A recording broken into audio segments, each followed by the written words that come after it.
2026 താരമാണ് ട്രിയോണ്ട. ഇത്തവണത്തെ താരം വെറുമൊരു സ്മാർട്ട് ബോൾ മാത്രമല്ല, വരും തലമുറ ഗാഡ്ജറ്റ് കൂടിയാണ്.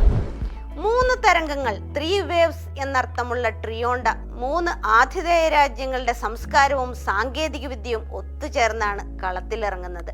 വെറും 4 പാനലുകൾ ഉപയോഗിച്ച് നിർമ്മിച്ച പന്താണിത്. ഈ പന്തിന് വായുവിൽ അസാധ്യമായ സ്ഥിരതയും വേഗതയും നൽകുന്നു. കാറ്റടിക്കുന്ന രീതി മാറി ഈ പന്ത് ചാർജ് ചെയ്യണം. 90 മിനിറ്റ് ചാർജ് ചെയ്താൽ 6 മണിക്കൂർ വരെ മൈതാനത്ത് കട്ടയ്ക്ക് നിൽക്കും. പന്തിനുള്ളിലെ അതിവേഗ സെൻസറുകൾ ഓരോ സെക്കൻഡിലും 500 തവണ ഡാറ്റ കൈമാറും. കളിക്കാരന്റെ ബൂട്ടിൽ പന്ത് തൊട്ട കൃത്യമായ മൈക്രോ സെക്കൻഡ്സ് ഇത് VAR റൂമിലേക്ക് എത്തിക്കും. ഓഫ് സൈഡും ഹാൻഡ്ബോളും ഇനി 1 സെന്റിമീറ്റർ പോലും തെറ്റുകയില്ല. തുകൽ പന്തുമായി ഉറുഗ്വേയിൽ തുടങ്ങിയ കളി ഇന്ന് അമേരിക്കൻ ഭൂഖണ്ഡത്തിൽ എത്തി നിൽക്കുമ്പോൾ കളി നിയന്ത്രിക്കുന്നത് പന്തിനുള്ളിലെ ചിപ്പുകളാണ്. വരും കാലങ്ങളിൽ ഇനിയും എന്തൊക്കെ മാറ്റങ്ങളായിരിക്കും ഈ കുഞ്ഞു ഗോളത്തിൽ സംഭവിക്കുക എന്ന് നമുക്ക് കാത്തിരുന്ന് കാണാം.